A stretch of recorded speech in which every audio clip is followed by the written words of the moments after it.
बड़े कम लोग मैंने देखे हैं जो बाहर से पढ़ के आते हैं, एक तो वापस आते हैं और उससे भी ज़्यादा आगे सरकार ज्वाइन करते हैं। By accident I came into civil service. जब हम लोगों ने ग्रेजुएट किया तो रिसेशन आया हुआ था उस वक्त। प्लान यही था I would go through Canada, would stay there. तो मेरे फादर ने मुझे कहा, मेरे भाई ने कहा, अगर if you want to really make an impact, जो तुम्हारा जितना एम्बिशन है, जैसा तुम करना चाहते हो, you should join civil service. जब आप आए हैं तकरीबन 10 साल, उस टाइम के क्या हालात थे और अब जो आप लोग अभी काम कर रहे हैं, and what was the reason of even starting all of this? Punjab में जो डेवलपमेंट का pattern for the past 70 years रहा है, स्पेशली इन रूरल एरियाज के जो लोकल रिप्रेजेंटेटिव हैं, पॉलिटिशियंस, उनको एक ग्रांट मिलती है, वो थोड़ा थोड़ा हर जगह बांटते हैं। वो इतनी थोड़ी होती है कि उससे कोई आप पर्पसफुल चीज अचीव नहीं कर पाते। पहले rural water supply and sanitation के लिए एक अदारा मौजूद था, वो इंफ्रास्ट्रक्चर को बिल्ड करते थे। उसके बाद बारी आती थी ऑपरेट एंड मेंटेन करने की, कोई इसकी ओनरशिप नहीं लेता था। The purpose is to achieve safely manage sanitation and provide WHO quality drinking water to rural communities in Punjab. उस दिन बल्कि यूएन के एक हेड भी हमारे पास आए हुए, नाउमीदी आप कह लें उनकी ये थी कि यार पाकिस्तान में इतना ज़्यादा डेवलपमेंट सेक्टर काम कर रहा है पिछले कुछ अरसे से, बट जो इश्यूज़ हैं वो कहीं ना कहीं ऑलमोस्ट उसी तरह ही हैं जहाँ प्रॉब्ली पहले दिन से शुरू किए हैं। देखिए, प्रॉब्लम ये आता है कि हम क्विक फिक्सेस ढूंढते हैं। कुछ प्रॉब्लम्स होते हैं जिनका सोल्यूशन यही है कि आपने थॉरो काम करना है, एक long term, end to end काम करना, लॉन्ग टर्म सोचना आपने। ये इतना जो बड़ा प्रोजेक्ट है, मिलियंस ऑफ डॉलर्स इन्वॉल्व हैं, इस चीज़ की क्या श्योरिटी है कि ये प्रोजेक्ट पहले दिन से जिस विजन और एम के साथ शुरू हुआ है वो आखिर तक उसी तरह जाएगा?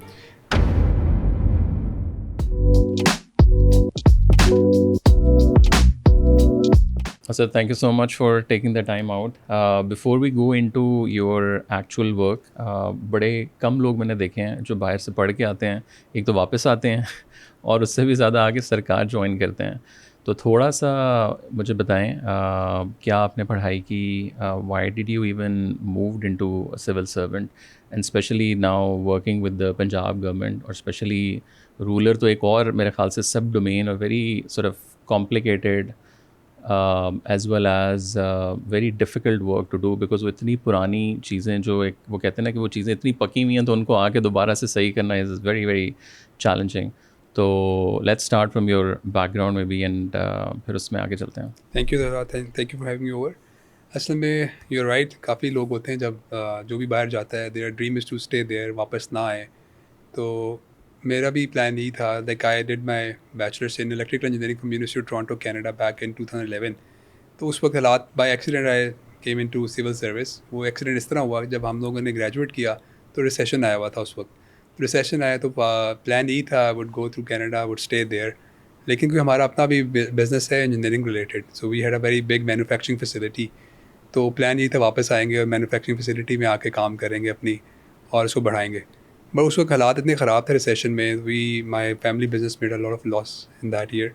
तो फिर प्लान ये किया कि यार अब कुछ डिफरेंट करें, कोई ऐसी चीज़ करें जिसके ऊपर कुछ डिफरेंट अपॉर्चुनिटी एक्सप्लोर करनी चाहिए मुझे। मैंने ये सोचा, उसको ये सोचा। तो जो बेहतर लोग, मेरे फादर ने मुझे कहा, मेरे भाई ने कहा, अगर if you want to really make an impact, जो तुम्हारा जितना एम्बिशन है, जैसा तुम करना चाहते हो, you should join civil service. तो सिविल सर्विस एग्ज़ाम होता है, एग्ज़ाम भी काफ़ी टफ होता है, it's all based on luck. But मुझे ये था कि मैंने ऑलरेडी एक अच्छी डिग्री हासिल की हुई है electrical engineering from a top notch university in the world, तो मुझे ट्राई करना चाहिए। तो luckily I got into civil service. और उससे पहले फैमिली में कोई था आपके? नो, फैमिली में मेरी कोई नहीं, I am the only one. Okay. हमारी सारी बिजनेस ओरिएंटेड फैमिली है, भाई बहन सब, कज़न सब बिजनेस करते हैं। तो आई वाज ओनली वन जिसने ये सिविल सर्विस ज्वाइन की। But why did you then choose? Because if you have a stable business background, तो बहुत कम अगेन वो लोग हैं जो वो ख़ानदानी जिसको कहते हैं धंधा छोड़ के इस साइड के ऊपर आते हैं। बस वही बात है कि उस वक्त हालात इस तरह के थे, इकोनॉमिक हालात पाकिस्तान में, कि business wasn't doing that well. और उस वक्त फिर फादर ने कहा कि तुम्हें इतना अच्छा पढ़ा है, तो if you want to make a big impact, तो यू शुड जॉइन समथिंग, या तुम सिविल सर्विस ज्वाइन करो, या otherwise you should go back to Canada और अमेरिका, वहाँ जाके अपना जो अपने करियर को परस्यू करना कर लें। तो मैंने जब लोगों से पूछा, देन आई आस्क्ड देम कि क्या, किस तरह से हमें कोई इम्पैक्ट क्या क्रिएट हो सकता है। तो बड़े अच्छा मुझे रिव्यूज़ मिले कि being a civil servant there are so many avenues you can explore, और आप बहुत ज़्यादा इम्पैक्ट क्रिएट करें, और एक्चुअली रियल टर्म्स में जो लोगों की ज़िंदगी में इम्पैक्ट क्रिएट कर सकते हैं वो सिविल सर्विस के थ्रू है। तो by accident I have landed into civil service. But since then फिर ये एक एम्बिशन है कि सिविल सर्विस करनी है और विद फुल पैशन करनी है। तो अब इंशाल्लाह विद द पास्ट 10 years किस ईयर में आप आए थे? आई अपीयर्ड इन द एग्जाम 2014, और 2015 में हमारी एलोकेशन हुई in the CSS। I was 10th all over Pakistan, और फिर उसके बाद फिर तब से सिविल सर्विस में। और थोड़ा सा अगर हम आगे चलें, जो आप अभी काम कर रहे हैं, आप लोग अगर सादा लफ्ज़ों में ऑडियंस को बताएं before we go into the organization everything, जो पंजाब के अंदर दही इलाके हैं उनको you guys are trying to add value, fix things. जब आप आए हैं तकरीबन 10 साल, उस टाइम के क्या हालात थे और अब जो आप लोग अभी काम कर रहे हैं, and what was the reason of even starting all of this?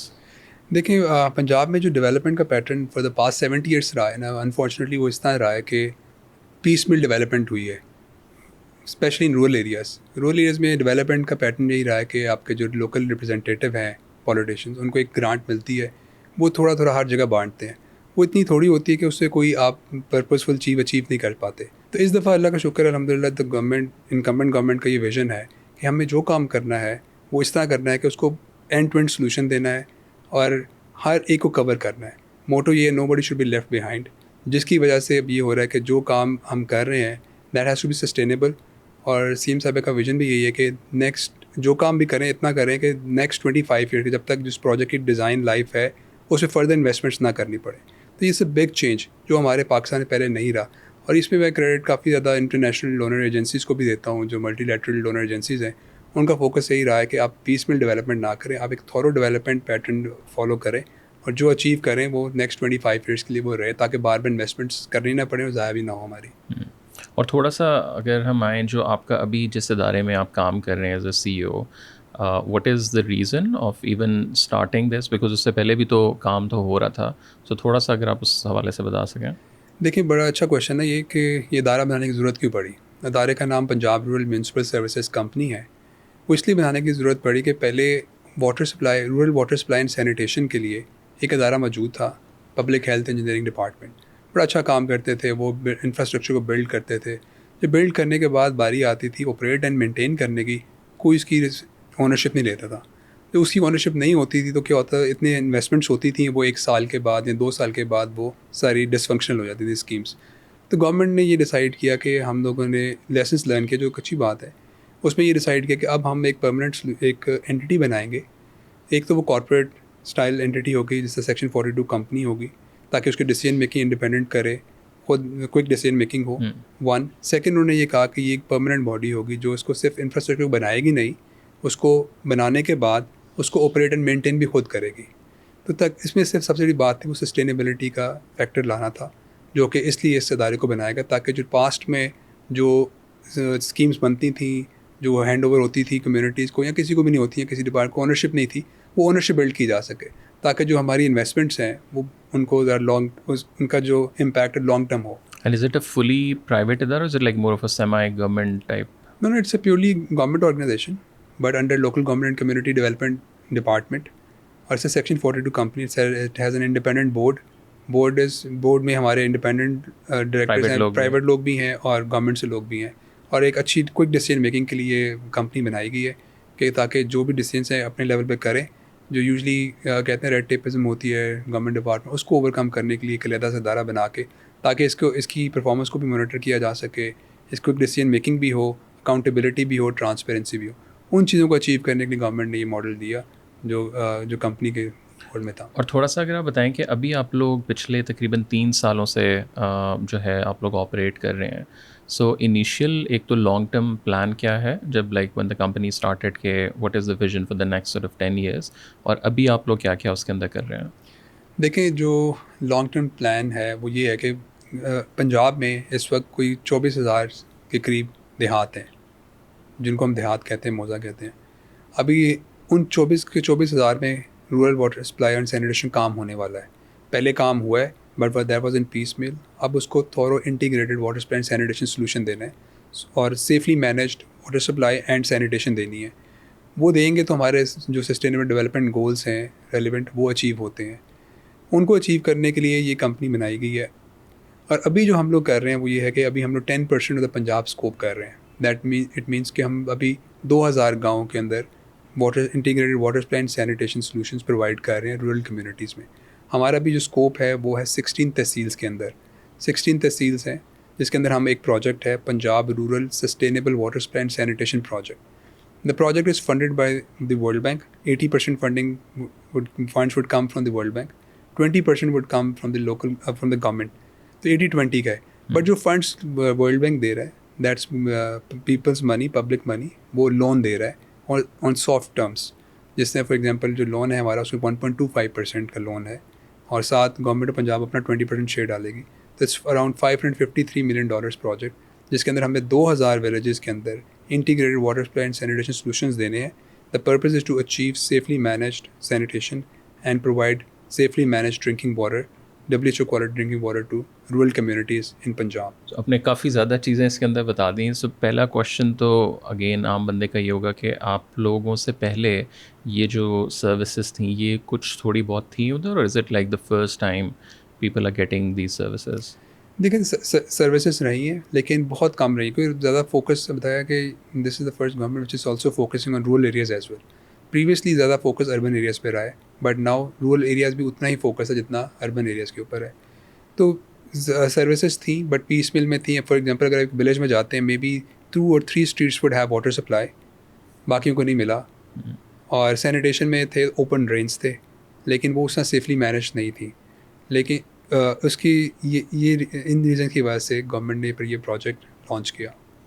और इसमें ये जो आपने तहसील और जो गांव आपने सेलेक्ट किए हैं वो उनकी किन बेसिस के ऊपर आपने वो किए हैं? देखिए क्योंकि जब ये वर्ल्ड बैंक फंडेड प्रोजेक्ट है, तो वर्ल्ड बैंक की एक मेथडोलॉजी होती है जिसकी बेसिस के ऊपर वो सिलेक्ट करते हैं। वो रैंडम नहीं जाके या किसी की पॉलिटिकल विल के ऊपर या किसी की स्वीट विल के ऊपर नहीं सिलेक्ट करते।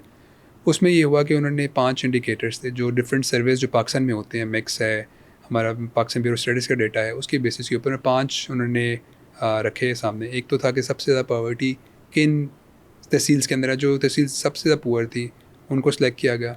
सेकंड ये था जहाँ पर पॉइंट ऑफ यूज़ के ऊपर पानी की क्वालिटी है वो कितनी वर्स है, उनको किया गया। फिर सोर्स के ऊपर पानी की क्वालिटी कितनी वर्स है, जो सबसे वर्स तहसील थी उसको चूज़ किया गया। इसके बाद फिर जो लोगों के पास जो फैसिलिटीज़ हैं वॉश सैनिटेशन के लिए, वो जो सबसे कम थी उन तहसील्स को चूज़ किया गया। अगर आप देखें हमारे प्रोजेक्ट का जो जोग्राफिकल स्कोप है उसमें more than 50% area is south Punjab, और बाकी जितनी भी हमारे तहसीलों का नाम है उनके अंदर ज़्यादातर सारी ऐसी हैं जो बहुत ही इम्पावर्ड हैं, बहुत ही उधर हालात। बाकी पैसे तो पूरे पंजाब में सैनिटेशन के हालात में अच्छे नहीं हैं, लेकिन वो ये तहसील में काफ़ी ज़्यादा बुरे हालात हैं when it comes to water supply and sanitation. और फिर एक और आपने जिक्र किया कि वर्ल्ड बैंक जो है वो इसको सपोर्ट कर रहा है। Like why world bank is supporting this project? उनका इसमें क्या फ़ायदा है? देखिए एक world bank obviously financial institution, उन्होंने तो लोन देना ही है, तो वो उनका तो लोन ऑब्वियसली उन्होंने गवर्नमेंट पाकिस्तान को लोन देना था। एक तो ये उनका था, ऊपर उनका डेवलपमेंट एजेंडा भी है, और उनका ये है कि जो भी थर्ड वर्ल्ड कंट्रीज़ हैं उनको अपनी जो क्रॉस लर्निंग्स हैं डिफरेंट कंट्रीज से, डिफरेंट सोसाइटीज़ से, वो ला कर उस जो लेसन्स लर्न किए हुए वो यूज़ करते हुए डेवलपमेंट के जो गोल्स हैं इन पाकिस्तान वो अचीव किए जा सके। तो उनका एजेंडा यही है कि जो डेवलपमेंट हो सस्टेनेबल हो, और जो लेसन्स लर्न उन्होंने किए हैं वो इम्प्लीमेंट हो सके। और उसमें ये भी होता है कि जो हमारे पास नॉलेज शेयरिंग होती है from the world bank centres, वहाँ पर वर्ल्ड बैंक का जो स्टाफ है उनका जब प्रोजेक्ट होता है तो उनका पूरा स्टाफ जो है फिर इन्वॉल्व होता है। कुछ लोग वाशिंगटन बैठे हुए होते हैं, कुछ लोग स्पेन में हैं, डिफरेंट जो उनकी लर्निंग्स होती हैं दे शेयर विद अस, और हम जहाँ फंसते हैं उनसे टेक्निकल एक्सपर्टीज़ भी लेते हैं। सोशली जहाँ पे हमारे मसले चैलेंजेस आते हैं, we get lot of guidance from them as well. तो उनका एजेंडा यही है कि डेवलपमेंट हो ऑन सस्टेनेबल बेसिस के ऊपर हो, और एट कॉस्ट इफेक्टिव वे में हो, और जो भी हो वो विदाउट एनी डिस्क्रिमिनेशन हो। तो ये उनका इंटरेस्ट है। और जो प्रोजेक्ट कंपोनेंट्स हैं वो कितने हैं तकरीबन, और कितना कितना फोकस आपको लगता है कि वो हर गांव को, मतलब इज़ इट लाइक इंडिविजुअली कि कहाँ किस चीज़ की ज़्यादा ज़रूरत है, और is it like across its the same thing?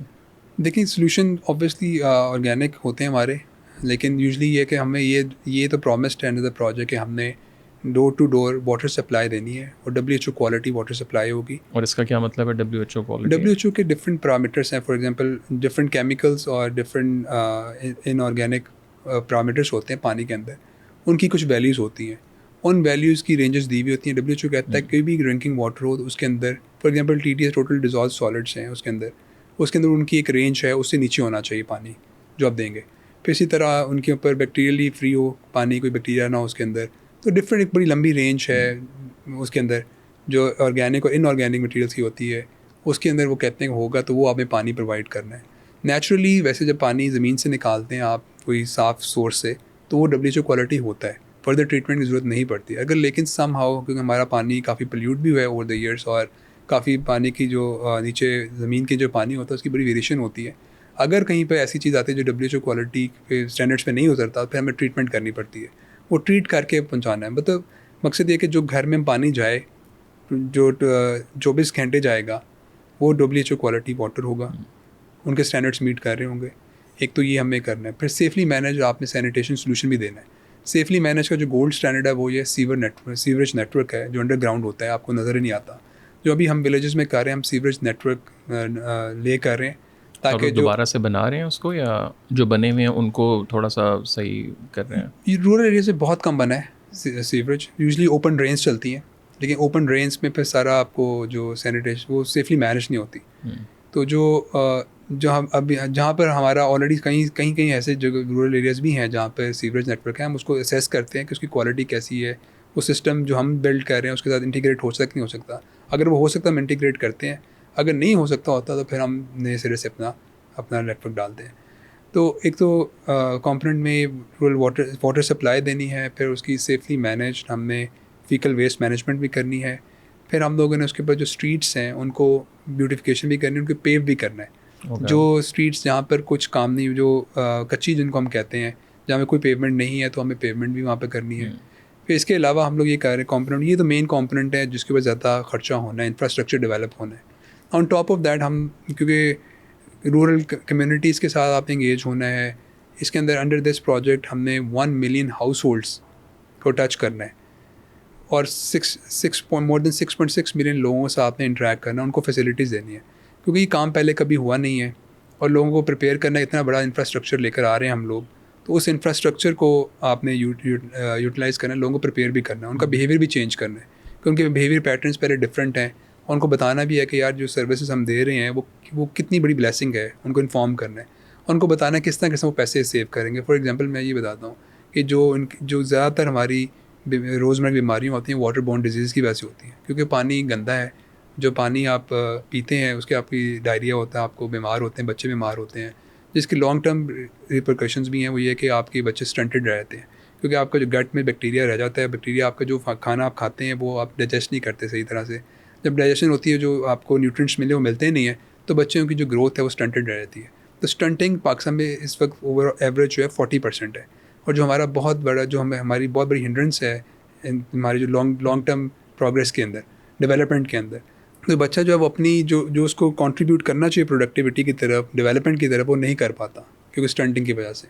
तो स्टंटिंग को रोकना बेसिकली इसका जो लॉन्ग टर्म ऑब्जेक्टिव है, लॉन्ग टर्म आउटकम है इस प्रोजेक्ट का, वो ये कि हमें स्टंटिंग को कम करना है इन एरियाज़ के अंदर जहाँ पे हम अपनी इंटरवेंशंस दे रहे हैं। फिर एक तो बीमारी से जो पैसे बचते हैं लोगों के, वो हम बिहेवियर के बारे में बताते हैं। सेकेंड, लोग जो अभी जो पानी ले रहे हैं घरों में, वो क्या करते हैं, उन्होंने बोर होल्स किए हैं अपने घर के अंदर, मुझे देर शैलो, उतने डीप नहीं है, कोई लाइक 40-50 फीट पे उन्होंने किया हुआ है। उसको पानी को जब पंप आउट करते हैं आप, तो इनएफिशिएंट पंप्स यूज़ करते हैं लोग। उसके अंदर जो बिजली का बिल आता है वो अराउंड 3 to 4,000, हमारी कैलकुलेशन 3 से 4,000 रुपया पर उसको अपनी पानी एक्सट्रैक्ट कर पानी की यूटिलाइज़ करने के लिए घरों में यूज़ करते हैं वो है। अब हो ये रहा है, मसला ये है कि पाकिस्तान के अंदर जो भी इस वक्त सिस्टम है वो ये है कि लोगों ने घर के अंदर बोरहोल किया हुआ है, पानी 40 to 50 फीट के ऊपर है, वहाँ से वो पानी को पंप आउट करते हैं पीने के लिए। लेकिन घर के साथ ही वॉशरूम है जहाँ पे उन्होंने सॉकेज पिट्स बनाई हुई हैं। वो सॉकेज पिट्स के अंदर पानी जो नीचे जाता है, जो आपका फीकल वेस्ट भी जो पानी है वो नीचे जाता है, नीचे जाकर सीप करते करते वही जाके पानी जो 40 फीट के ऊपर आपका पानी अवेलेबल है उसका मिक्स होता जा रहा है। तो हो क्या रहा है कि लोग वही पानी फिर जो पीते हैं, और उसके ऊपर जो है उनको फिर बीमार होते हैं, बैक्टीरियल कंटेमिनेटेड पानी को पी रहे होते हैं। लेकिन इसमें फिर आप कम्युनिटी को अवेयरनेस किस तरह दे रहे हैं? बिकॉज ये आप लोग तो ज़ाहिर साथ साथ काम करें, आपने कहा कि लोगों को शायद पता भी है कर रहे हैं, बट पुराना एक वो जिसको कहते हैं वो मिजाज तो चल रहा है ना कि यार बस ऐसे ही हमने करना है। तो आर देयर एनी लाइक उस तरह अवेयरनेस सेशंस लाइक, या उस साइड पे कैसे क्या काम हो रहा है? इस प्रोजेक्ट एक कंपोनेंट है behaviour change and capacity development programme. उसके अंदर door to door social mobilisation है, जिसका पर्पज़ ही ये है कि लोगों का बिहेवियर चेंज करना है टुवर्ड्स एग्जिस्टिंग रूरल वॉश। वो उनको ये बताना है कि हाथ धोएं अपने खाना खाने से पहले, बच्चों की वैक्सीनेशंस कराएं, और उनको ये बताना है कि उनको ये बताना है कि जो आप अभी जो आपका बहुत ज़्यादा मेडिकल बिल है इसी वजह से आ रहा है कि आप बच्चे बीमार होते हैं, आपके घर वाले बीमार होते हैं क्योंकि आप पानी साफ़ नहीं पी रहे। तो साफ़ पानी पियेंगे तो आप सेहतमंद होंगे।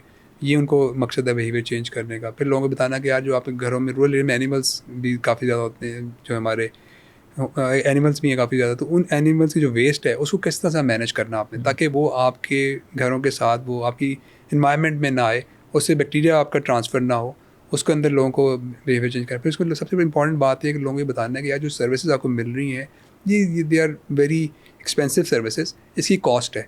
अगर आप उसकी कॉस्ट को नहीं पे करेंगे, तो ऑल्दो गवर्नमेंट ने अपना सारा इंफ्रास्ट्रक्चर तो सब्सिडाइज़ कर दी है, वो तो फ्री ऑफ कॉस्ट दे रही है इंफ्रास्ट्रक्चर बना के, लेकिन जो इसको चलाने के लिए बहुत मिनिमल सी कॉस्ट जो आनी है वो आपने मंथली बिल्स के अंदर पे करनी है। वो बिल इतना कम है कि हम लोग फॉर एग्जांपल हमारे जो कैबिनेट ने हमें अप्रूवल दी है वो हमें दी हुई है 750 पर हाउस होल्ड आपने कलेक्ट करना है, बट ऑल्दो वो इन्फ्लेशन इंडेक्स है, जो इन्फ्लेशन होगी उस साल में आप कर सकते हैं। तो 1000 रुपये का बिल है और 7 लोग एक फैमिली में रहते हैं, that's not like 100 and something rupees आपको पर पर्सन देने हैं। तो उससे आपको फ़ायदा क्या हो रहा है, आपको एक साफ़ पानी मिल रहा है, आपकी जो फीकल वेस्ट है वो प्रॉपर्ली मैनेज हो रही है। उसके बाद मैनेज होने के बाद हम क्या करते हैं, जब वेस्ट वाटर आता है हमारे ट्रीटमेंट प्लांट पे ट्रीट होता है, जो कि फैसिलिटी लाहौर वैसे शहर में भी नहीं है, we are just dumping water into river bodies in urban areas. तो आप ट्रीट करके उसको ट्रीट करने के बाद उसके एनीक्वेस्ट जो स्टैंडर्ड्स हैं, नेशनल क्वालिटी स्टैंडर्ड्स जो हैं हमारे, वो मीट करता है, और उसके बाद फिर आप इसको ड्रेन आउट करते हैं इरीगेशन चैनल्स के अंदर। जो आपके नेशनल एनवायरनमेंट क्वालिटी स्टैंडर्ड्स हैं वो वेस्ट वाटर वो मीट करता है, तो तभी हम इसको ड्रेन आउट कर सकते हैं। तो हो गया है कि आपकी जो फ़िज़ा है, जो पहले आपकी बहुत सी बीमारियों का बाइस बन रही थी, अब वो आपके लिए बड़ी तंदुरुस्ती ला रही है इस चीज़ के अंदर। और दूसरा मुझे बताएं आप, ये इतना जो बड़ा प्रोजेक्ट है, मिलियंस ऑफ डॉलर्स इन्वॉल्व हैं, अब बहुत से लोगों का ये भी सवाल होगा कि बिकॉज हमने प्रोजेक्ट्स तो पाकिस्तान में पहले भी बहुत ज़्यादा देखे हैं, this is not the first time कि कोई इतना बड़ा प्रोजेक्ट है, बट इसकी जो ट्रांसपेरेंसी है, इसकी अकाउंटेबिलिटी हो गई या ट्रैकिंग पूरी की पूरी, वरना नॉर्मली ये होता है कि अभी सरकार है, सरकार गई, नई सरकार आई, ब्यूरोक्रेसी में लोग चेंज हुए, तो वो या तो वो ये कि वो तख्तियाँ या तो बार बार बदली जा रहे हैं, या वो बस रुक गया प्रोजेक्ट, या वो it's like all over the place. तो इस चीज़ की क्या श्योरिटी है कि ये प्रोजेक्ट एक लॉन्ग टर्म में जो है, वो जो पहले दिन से जो जिस विज़न और एम के साथ शुरू हुआ है वो आखिर तक उसी तरह जाएगा? बड़ा अच्छा सवाल है, इसके अंदर वाकई बहुत सवाल आते हैं, क्योंकि हमारे जो भी इंफ्रास्ट्रक्चर डेवलपमेंट प्रोजेक्ट होते हैं, ट्रांसपेरेंसी का, फंड्स की यूटिलाइजेशन का बहुत बड़ा मसला रहा है हमेशा। लेकिन उसी को काउंटर करने के लिए मैंने अपनी टीम से बैठ के हम एक पूरा सॉफ्टवेयर डेवलप कराया है, जिसके अंदर हम एक एक चीज़ एक्टिविटी जो है कंस्ट्रक्शन एक्टिविटी, कंसल्टेंट की वो कैसे इंस्पेक्शंस कर रहा है, कॉन्ट्रैक्टर क्या चीज़ डाल रहा है, उसकी एज पर स्पेसिफिकेशन है कि नहीं, रियल टाइम मॉनिटरिंग का एक सॉफ्टवेयर है हर बंदे की हमारा, जहाँ जहाँ जिस साइट के ऊपर होगा वो ट्रैक हो रहा है थ्रू आर सॉफ्टवेयर। उसने उसकी जेडी में है कि जो उसने काम करना है उसकी पिक्चर लगा के उसने भेजनी है, और उसको फिर कंसल्टेंट ने जो रेजिडेंट सुपरविजन कर रहा है उसने उसको इंश्योर करना है क्वालिटी चेक है कि नहीं है, और जो फंड्स कितनी पेमेंट होगी, कितनी कितनी इसकी ड्यू है, कितनी प्रोग्रेस हुई है, वो सारी हमारे सॉफ्टवेयर के थ्रू ट्रैक होती है। और तो उसकी एक तो ये हम उसकी ट्रैकिंग कर रहे हैं पूरी। फिर हमारी जो अकाउंटिंग है वो स्टेट ऑफ द आर्ट, हमने ERP सिस्टम है हमारा माइक्रोसॉफ्ट डायनामिक्स का, उसके अंदर सारी हमारी अकाउंटिंग हो रही है। On just one click away we can tell कि आपने कितने फंड्स यूटिलाइज, किस किस हेड में गए, कहाँ कहाँ गए, और अगर कोई हेड ऐसा है जो नहीं यूज़ हो सकता, उसका हम परचेज़ नहीं कर सकते कोई चीज़, तो उसके अंदर वो अलाउ ही नहीं करेगा। तो जो टेक्नोलॉजी को यूज़ करते हुए हमने रियल टाइम मॉनिटरिंग रखी हुई है। ऑब्वियसली लोग तो वहाँ पे मौजूद है ही हैं जो हमारे इसको कंस्ट्रक्शन को सुपरवाइज़ करवाते हैं, जो कंसल्टेंट्स हैं, लेकिन उनके ऊपर भी करने के लिए हमने एक सॉफ्टवेयर बनाया हुआ है जिसके अंदर उन्होंने अपनी डेली एक्टिविटीज़ फीड करनी है, और हमारी हेड ऑफिस में तहसील ऑफिस के अंदर टीम्स बैठी हुई हैं जो उसकी मॉनिटर करती हैं, कि जो उसकी वो ये मॉनिटर कर रही है कि जो एज़ पर स्पेसिफिकेशन चीज़ें डल रही हैं कि नहीं डल रही। तो ये टेक्नोलॉजी को यूज़ करते हुए हम लोगों ने ये इंश्योर किया कि जो ट्रांसपेरेंसी अकाउंटेबिलिटी हो इसके अंदर। दूसरी बात जो आपने बताई है कि किस तरह इंश्योर करेंगे जो प्रोजेक्ट की लॉन्ग टर्म सस्टेनेबिलिटी कैसी होगी। मैंने बताया सस्टेनेबिलिटी के हमने बहुत सारे फैक्टर्स होते हैं, rural water supply and sanitation के अंदर बहुत फैक्टर्स हैं। पहली तो यही बात थी कि आपने ये इंश्योर करना है कि यार इसको चलाने वाला भी कोई बंदा हो इन स्कीम्स को, कि स्कीम्स को तो नहीं चलेगी, आपको लोग चाहिए चलाने के लिए, आपकी इसकी ओनरशिप होनी चाहिए। तो ओनरशिप तो गवर्नमेंट ने पहले डे वन से ही बिल्ट इन कर दी, इस तरह से कि आप कंपनी बना दी और कंपनी को मैंडेट दे दिया आप इस पूरे प्रोजेक्ट को इम्प्लीमेंट करेंगे, पहले इम्प्लीमेंट करेंगे, उसके बाद इसको ऑपरेट एंड मेंटेन भी करेंगे। तो सवाल ख़त्म हो गया कि इसके बाद चलाएगा कौन, वो तो PRMS ही चलाएगी। एक तो बात है even during the execution of the project हम बहुत सारी चीज़ों को देख रहे हैं कि चीज़ें सस्टेनेबल रहें। अब जो रूरल वाटर सप्लाई है उसमें सस्टेनेबिलिटी सबसे बड़ी बात ये होती है कि आपने सोर्स को बहुत सस्टेनेबल रखना है, कि ग्राउंड वाटर के अंदर फॉर एग्जांपल कभी आप ब्रैकेज जोन में जाए ना, वहाँ बड़ा आसान तरीका बताया जाता है कि आप RO प्लांट लगा दें। पंजाब में सारे आर ओ प्लांट्स बंद होते हैं। उसकी रीज़न ये है कि उनकी मेंटेनेंस इतनी मुश्किल है, आप जितने मर्जी पैसे लगा दें आप फिर भी उसको मेंटेन नहीं कर पाते। तो हमने ये डिसाइड किया कि हम आर ओ प्लांट नहीं लगाएंगे, जब तक मुमकिन हो हम आर ओ प्लांट नहीं लगाएंगे। हम क्या करेंगे, हम दूर से सोर्सेस कनाल के जो बैंक्स के ऊपर स्किमिंग वेल्स लगा के वहाँ से पानी को एक्सट्रैक्ट करके ग्राउंड से फ्रेश वाटर को थ्रू ट्रांसमिशन मेन्स हम लेके आएंगे विलेज में, और विलेज में आके डिस्ट्रीब्यूट करेंगे। कॉस्ट तो आती है, बट ये ज़रूर श्योरिटी होती है कि आपका जो सोर्स पीछे से आ रहा है जो है वो अगले 25 साल तक वहाँ पर फ्रेश वाटर देता रहेगा। एक तो ये हमें इंश्योर किया। इवन रुझान के अंदर हमारे जो विलेजेस हैं वो रिवर इंडस के बैंक से हम लोग ला रहे हैं, वो 4-5 किलोमीटर दूर हैं। तो जब लेकिन ये हमें श्योरिटी है कि रिवर इंडस इतना बड़ा सोर्स है पानी का, वहाँ पर पानी जो है अगले 50 साल के 100 साल भी पानी वहाँ पर फ्रेश वाटर अवेलेबल होगा और वो लेके आएंगे। हमारे लिए बड़ा आसान था कि हम लोग उधर आर ओ प्लांट लगाते और लगा के कहते जी हमें पानी दे दिया। वो 1 साल चलता है, 6 महीने चलते हैं, 2 साल चलता है, उसके बाद उसका वो उसकी मेंटेनेंस ना होती और वो फिर ख़राब होता, और फिर हम उसके ऊपर लोग कुछ सारे जो फंड्स हमें थोड़े लगाए थे वो ख़त्म हो जाते। एक तो ये इंश्योर किया during the execution of the project हम जो काम करें उसको विजन यही है कि अगले 25 साल चलाना है। उस 25 साल चलाने के लिए हमें एफ़र्ट ज़्यादा करनी पड़ती है, काम ज़्यादा करना पड़ता है, पैसे भी ज़्यादा लगते हैं, लेकिन ये कंफर्ट है कि अगले वो 25 साल ये स्कीम चलेगी। उसके अलावा फिर हम लोगों ने ये इंश्योर किया कि हमें बताया कि लोगों को कन्विंस कर रहे हैं कि आपको जो सर्विसेज मिल रही हैं they are gold standard services. Although basic services हैं, पूरी दुनिया में बड़ी बेसिक सर्विसेज मानी जाती हैं, लेकिन पाकिस्तान में इतनी बेसिक नहीं रही। इवन शहरों में भी इस तरह की फैसिलिटीज़ अवेलेबल नहीं है। मैं तो ये कहता हूँ कि जो हम फैसिलिटीज़ रूरल एरियाज़ में दे रहे हैं वो वही फैसिलिटीज़ हैं जो हम किसी भी DHA में या टाउनशिप में अर्बन एरियाज़ में देखते हैं कि आपके घर तक पानी पहुँच रहा है, आपने ट्यूबवेल को बोर किया, फ्रेश वाटर एक्सट्रैक्ट किया, ओवर टैंक में आपने डाला, ओवर टैंक के अंदर आपने वहाँ से फिर लोगों को 24/7 घरों तक डिस्ट्रीब्यूट किया।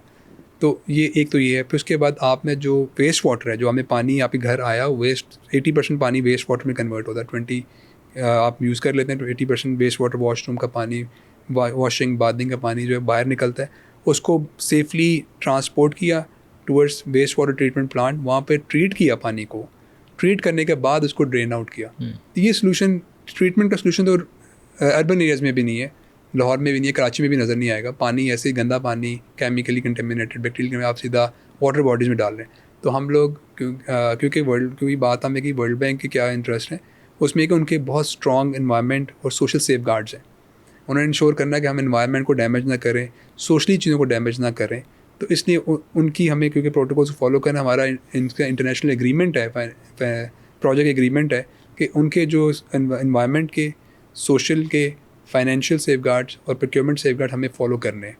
एक और चीज़ जो बहुत ज़्यादा देखने में आती है, बिकॉज हमारा पर्सनली भी काफ़ी काम है डेवलपमेंट सेक्टर के साथ। उस दिन बल्कि UN के एक हेड भी हमारे पास आए हुए, और उनका भी वो जो कहते हैं ना कि नाउमीदी आप कह लें उनकी ये थी कि यार पाकिस्तान में इतना ज़्यादा डेवलपमेंट सेक्टर काम कर रहा है पिछले कुछ अरसे से, पिछले 4-5 दिहाइयों से तकरीबन, बट जो इश्यूज़ हैं वो कहीं ना कहीं ऑलमोस्ट उसी तरह ही हैं जहाँ प्रॉब्ली पहले दिन से शुरू किए हैं। मतलब जब सैलाब आता है तो हर दफ़ा सैलाब आ रहा है और वही नुकसानात हो रहे हैं। मतलब हम लोग कुछ सीख नहीं रहे, और गवर्नमेंट भी ऑब्वियसली बहुत ज़्यादा काम कर रही है, वो भी कर रहे हैं। So where is the problem? मतलब आप लोग भी ये प्रोजेक्ट कर रहे हैं, डेवलपमेंट सेक्टर भी अपने तौर पर इसको सपोर्ट कर रहा है, not just this project, like I am talking generally. So fix हम लोग क्यों नहीं कर पाते इस तरह के इश्यूज़? मतलब होना ही चाहिए कि इस प्रोजेक्ट के बाद जो एटलीस्ट वो जो 2,000 विलेजेस हैं या जहाँ जहाँ भी ये प्रोजेक्ट होगा, एटलीस्ट वो तो एक साइड से निकल जाए ना। अब like you go to some other place, ज़रा आबादी भी बढ़ेगी तो नई नई जगह आएंगी, बट सस्टेनेबिलिटी इसकी क्यों नहीं आ पाती कि चीज़ें लाइक फिक्स हो जाएं? वो कहीं ना कहीं वो लगता है कि आप दोबारा घूम के 15 साल बाद यही प्रोजेक्ट दोबारा शुरू होगा, वो दोबारा से प्रॉबली मोर लेस वही काम करेगा। So where is the problem? देखिए, प्रॉब्लम ये आता है कि हम जो है क्विक फिक्सेस ढूंढते हैं। कुछ प्रॉब्लम्स होता है जिनका सलूशन यही है कि आपने थोरो काम करना है और एंड टू एंड सोचना है, एंड टू एंड काम करना है, लॉन्ग टर्म सोचना आपने। जब आपके पास ये विजन होगा ना कि मेरे पास 2 साल है, मैंने इसके अंदर फ़ौरन से पहले जितना मैं कर लूँ, तो कभी सोल्यूशन फिक्स नहीं होगा। बट फॉर्चुनेटली दिस टाइम अब जो गवर्नमेंट है, इनकम्बेंट, उनकी पॉलिसी यही है कि हमने जो भी काम करना है लॉन्ग टर्म विजन के साथ करना है, nobody should be left behind. और उसके बाद सबसे बड़ा जो बात करनी है वो यही है कि हमने अगले जब जितनी डिज़ाइन लाइफ है इस प्रोजेक्ट की, उसमें दोबारा हमें इस सेक्टर के अंदर काम पैसे लगाने के लिए नहीं करना चाहिए। ये बहुत बड़ा शिफ्ट है। तो अगर इसी तरह ये मोमेंटम कंटिन्यू रहता है, आई थिंक नेक्स्ट 15 ईयर्स में will be in a position कि जहाँ पे हमें जो हमारे मसले रहे हैं पुराने वो ख़त्म होना शुरू हो जाएंगे, ख़त्म हो चुके होंगे। And how do you measure the success of this project, like what is the, क्या अच्छा यार ये कुछ चीज़ें हैं, अगर ये इंडिकेटर्स आते हैं तो ये प्रोजेक्ट इज़ सक्सेसफुल, बिकॉज चीज़ें तो आपने बना दी कि जी ये हमने एग्जांपल है नाला बना दिए है, ये सोलर लगा दिए, ये तो है, बट आप लोगों ने जो प्रोजेक्ट शुरू किया है तो उस टाइम आपने क्या क्या चीज़ें डाली हैं कि यार like this will be the components of the major, अगर हम उसको देखते हैं कि यार ये सक्सेसफुल हो गया है? देखिए, इस प्रोजेक्ट के अंदर सबसे बड़ी बात है कि हमें जो लॉन्ग टर्म ऑब्जेक्टिव या आउटकम है ना इस प्रोजेक्ट, वो ये कि हमें स्टंटिंग को रिड्यूस करना है इन 16 तहसील्स के अंदर। जो बच्चे आज पैदा होते हैं 2 साल की उम्र में, जो पहले हुए हैं, उनकी स्टंटिंग रेट कम होना चाहिए। और वो आपके पास पिछला डाटा होगा और ये वाला? बिल्कुल, इस प्रोजेक्ट के अंदर एक बिल्ट इन है हमारे इम्पैक्ट एवेल्यूशन। हमें हर इम्पैक्ट को क्वान्टिफाई करना है कि हमें, हमारा टारगेट ये है कि अगर 40% रेट है स्टंटिंग का तो उसको रिड्यूस करना है बाई 20, इसको 25% पे लेकर आना है। बट आपके पास पिछला डाटा प्रॉपर बिल्कुल। पड़ा हुआ है? बिल्कुल, इस जो भी बता रहा हूँ इम्पैक्ट एवेल्यूशन के अंदर हमने बेस लाइन अपनी कर ली हुई है, डेटा कलेक्ट कर लिया हुआ है, लोगों की बच्चों को हाइट क्या है इस वक्त, और इस वक्त क्या हालात थे। इस जो बेस लाइन ये इस्टेब्लिश हो गया हुआ है कि ये जब हमने प्रोजेक्ट नहीं किया था तो रूरल वाटर सप्लाई में ये हालात थे जो हमें लिखे हुए हैं। डिफरेंट इंडिकेटर्स हैं कि अभी कितने लोगों को एक्सेस है घर तक पानी की, कितने लोगों को एक्सेस है सैनिटेशन की, कितने लोगों के अंदर स्टंटिंग रेट क्या, पावर्टी रेट क्या है, वो सारे बेस लाइन में इस्टेब्लिश हो गए। अब प्रोजेक्ट बन गया है और इस प्रोजेक्ट के अंदर जो इम्पैक्ट वैल्यूएशन है that's based on randomise control trial. तो जो हमने जो विलेजेस अभी पहले स्टार्ट कर दिए they are under the treatment group, जो बाद में स्टार्ट होंगे उनको हम लेंगे एज कंट्रोल ग्रुप, और फिर उसके बाद इम्पैक्ट निकलेगा इस पूरे प्रोजेक्ट का, क्वान्टिफाइबल इम्पैक्ट होगा कि हम जो हमने ऑब्जेक्टिव सेट किए थे अपने वो अचीव हुए कि नहीं हुए। तो जो इम्पैक्ट एवेल्यूशन है दैट वुड टेल अस कि यार जो हमने इंटरवेंशंस की हैं उनका इम्पैक्ट कितना निकला है और डिसाइड करेगा कि क्या है। ये नहीं होगा कि मैं कह दूँ जी बड़ा अच्छा सक्सेसफुली प्रोजेक्ट मैंने इम्प्लीमेंट कर दिया।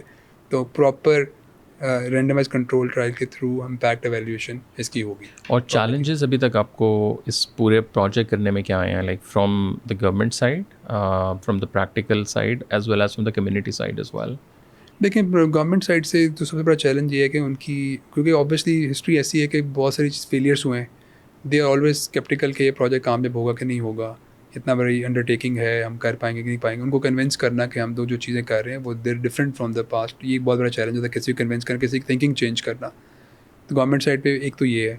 दूसरी जो थिंकिंग चेंज करने का है, जो हमारा चैलेंज आता है गवर्नमेंट से, ऑब्वियसली क्योंकि सारे अप्रूवल्स गवर्नमेंट के थ्रू होने होते हैं, तो गवर्नमेंट ऑलरेडी इतनी ओवरबर्डन होती है तो डिलेज आते हैं।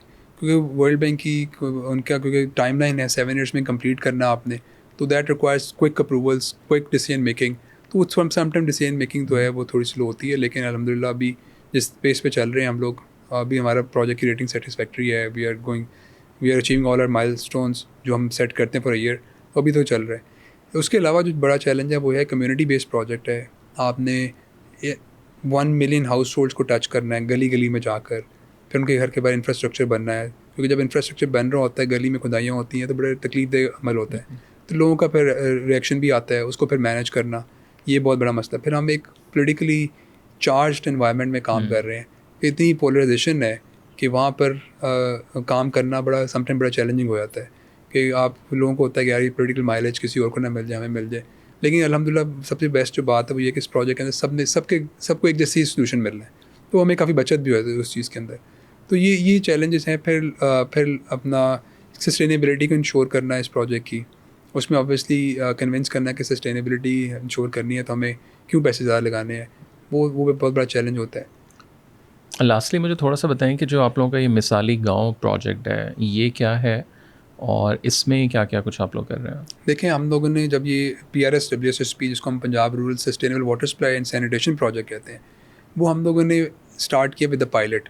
हमें 200 विलेजेस को लिया, उसके अंदर ये सॉल्यूशंस दिए, उसके जो लेसन्स लर्न थे इनको इनकॉर्पोरेट किया और इम्प्रूवमेंट्स की। इम्प्रूवमेंट करने के वक्त वो प्रोजेक्ट जब हम लोगों ने प्रेजेंट किया गवर्नमेंट, जब कंप्लीट हो गया तो it was a big success. Government ने देखा कि इतना अच्छा काम हुआ है, जो एक्चुअली जब आप देखें हर चीज़ कंपैरेटिव होती है, आपने रिलेटिवली देखना होता है, जो पहले हालात क्या थे और जब आपने इंटरवीन किया और उसमें क्या हालात हो गए, लोगों किस तरह लोगों की ज़िंदगी चेंज हुई, उसको देखते, उस सक्सेस को देखते हुए गवर्नमेंट पंजाब ने डिसाइड किया कि यार हम इसके प्रोजेक्ट को स्केल बढ़ाते हैं। तो उन्होंने गवर्नमेंट ने अपने फ़ंड से, जिसको हम ADP कहते हैं, एनुअल डेवलपमेंट प्रोग्राम कहते हैं, उसमें से फ़ंड करते हुए उन्होंने डिसाइड किया है 550 गाँव और हम लोग इसी PRMSE के थ्रू एग्जीक्यूट कराएंगे। फिर वो सेम वही है कि हमें सेफली मैनेज ड्रिंकिंग वाटर और safely manage sanitation solutions provide करने हैं रूरल कम्युनिटीज़ को। 550 विलेजेस हैं जो सिलेक्ट हुए हैं, उनके अंदर हम लोगों ने, दैट्स ऑल अक्रॉस पंजाब, जिनके अंदर हम लोगों ने वही सॉल्यूशन जो हम लोगों ने PRSWSSP में दिए है वही हमें प्रोवाइड करना है। और फिर उन्हीं सॉल्यूशंस जो स्कीम्स बनेंगी उनको हमें ऑपरेट एंड मेंटेन भी करना है। इस पूरे प्रोजेक्ट की जो ऑपरेशनल सस्टेनेबिलिटी है वो आप लोग कैसे मेंटेन उसको करेंगे? देखिए हम लोगों ने यही जो मैं बात कर रहा था कि हम लोगों ने ऑपरेशनल सस्टेनेबिलिटी ये इंश्योर किया है कि हर स्कीम सोलराइज्ड हो। क्यों सोलराइज्ड हो? इसलिए कि कोई भी rural water supply sanitation scheme को चलाने के लिए जो मेजर कंपोनेंट है वो इलेक्ट्रिसिटी कॉस्ट है, दैट्स अराउंड 75%। बाकी 25% उसके अंदर क्या आता है, जो आपने मैन पावर हायर करनी है, ऑपरेटर्स हायर करनी है, सिक्योरिटी गार्ड्स हायर करनी है, या रिपेयर एंड मेंटेनेंस जो पीरियडिकली आएगी वो करनी है। तो 75% कॉस्ट इलेक्ट्रिसिटी के बिल्स बहुत ज़्यादा है। और पिछली जो स्कीम्स बंद होती है उसकी रीज़न ये थी कि इलेक्ट्रिसिटी बिल पे नहीं हुआ, वापडा ने जो भी डिस्ट्रीब्यूशन कंपनी ने कनेक्शन काट दिया और फिर स्कीम बंद हो गई और चली नहीं उसके बाद। तो हमने ये कर दिया कि हम लोगों ने सोलराइज़ कर दिया ताकि जो हमारा बिजली का कंपोनेंट है वो ना हो। हमारा ये मानना है कि अगर हम लोग 30% कॉस्ट रिकवरी कर लें जो हम जिस स्कीम चलाने की है, तो हम सस्टेनेबल हो जाते हैं, हमें नो प्रॉफिट नो लॉस पे क्लोज़ करते हैं। तो हमारा क्योंकि ऑलरेडी टैरिफ जो है गवर्नमेंट ने अप्रूव किया हुआ है, और हमारा अल्हम्दुलिल्लाह जो अभी तक हमने स्कीम्स चलाई हैं वहाँ पे हमें हर घर के लिए रखा कि 2000 रुपये कनेक्शन फ़ी होगी। और अल्हम्दुलिल्लाह हमारे पास 95% प्लस डिमांड नोटिस की रिकवरी है। बस इन डिमांड नोटिस को हम कंपेयर नहीं कर सकते वापडा के डिमांड नोटिस से, क्योंकि वहाँ पर इलेक्ट्रिसिटी के ऑल्टरनेटिव कोई नहीं है। तो अभी तो यहाँ पे ऑलरेडी ऑल्टरनेटिव है, लोग कहीं ना कहीं से पानी ले रहे हैं, अपनी ज़रूरत को पूरा कर रहे हैं। उनको कन्विंस करना कि 2000 रुपये पर कनेक्शन का दे, that was a big task जो हमें हमारी टीम से अचीव किया है। और जो बिलिंग मंथली बिल्स हैं जहाँ पे हमने स्कीम स्टार्ट कर दी है, जहाँ पे हम दे रहे हैं, वहाँ पे हमारी जो कलेक्शन रेट है दैट्स मोर देन 80%, जो कि रूरल वाटर सप्लाई में ये अनप्रेसिडेंटेड है कि इतने पैसे कभी किसी ने नहीं दिए। क्योंकि हमारा हमेशा कॉन्सेप्ट ये है कि पानी जो है फ्री है, सैनिटेशन की सर्विसेज फ्री होनी चाहिए। तो इसके लिए जो हम लोगों ने ये अचीव किया है, जो हमें पैटर्न सेट कर दिया है, इंशाल्लाह इन्हीं को फॉलो करना आगे, और ये पूरे प्रोजेक्ट की सक्सेस हमें अचीव करनी है। और लास्टली मुझे बताएं कि अगर इंशाल्लाह ये प्रोजेक्ट सक्सेसफुल होता है तो how can you implement this and take this project like across पूरे पाकिस्तान, और also is there a plan for that as well और नॉट? देखिए पंजाब की हद तक तो मैं कह सकता हूँ कि हमारा, क्योंकि ये ऑलरेडी गवर्नमेंट ने इसकी डायरेक्शन यही है कि हमें पूरे कवर करने हैं, क्योंकि इन्वेस्टमेंट्स काफ़ी हैवी हैं, फंड्स लिमिटेड होते हैं। तो वी हैव स्टार्टेड कि हम 550 से ऐड हो गए हैं, फिर नेक्स्ट फाइनेंशियल ईयर में 1000 और ऐड हो जाएंगे। तो ultimate goal is to go to 24,000 villages जो सारे हमारे पास हैं, और एक ही तरह का उनको सोल्यूशन दें। दूसरी अगर पाकिस्तान की बात की तो ऑब्वियसली मैंने जैसे बताया पहले कि जो वर्ल्ड बैंक है वो क्रॉस लर्निंग बड़ा बिलीव करता है। तो already they are starting a new project in Sindh, और वो उनका जो प्रोग्राम है वो मोर और लेस इसी से ही इंस्पायर्ड है। हमारी उधर भी कंपनी सेक्शन 42 कंपनी बन रही है, वही ऑपरेट एंड मेंटेन भी करेगी। वो काफ़ी विजिट्स होते रहे हैं जिनका हम उनको भी गाइड करते रहे हैं, हमारी टीम सिंध में जाके उनको गाइड करती रही इन चीज़ों के ऊपर। तो वो ट्रेंड तो स्टार्ट हो गया है, बट ये ट्रेंड नेक्स्ट 25-30 ईयर्स चलेगा तो फिर जाके हम पूरा रूरल एरियाज़ को कवर कर पाएंगे। अगर हम चाहते हैं कि हम जो बेसिक नेसेसिटीज़ हैं, वाटर सप्लाई और सैनिटेशन जो है वो हर घर तक पहुंच सके। Asad, thank you so much for taking the time out. I hope कि अगले 10 साल बाद जब हम दोबारा लेट्स से बैठें, उससे पहले ही बैठेंगे, बट कि जो प्रोजेक्ट है वो इम्प्लीमेंट भी अच्छा हुआ, और like we don't have to redo everything, because I think लोगों का ज़्यादा वही होता है कि यार प्रोजेक्ट्स तो बहुत शुरू होते हैं बट वो अपनी एक होता है ना कि आखिर पे जाके and then you don't need to redo the whole thing. So I hope कि this time it's a different thing. No, it's definitely it's going to be different because मैंने बताया कि we have this habit of learning from our mistakes, जो past में उनको भी overcome किया, जो अभी हम while implementing we are experiencing the challenges, the mistakes we're making, अब वो इंश्योर करते हैं कि नेक्स्ट स्टेप पे ना हो। तो हमारी अप्रोच यही रही है, लर्निंग बाय डूइंग वाली है।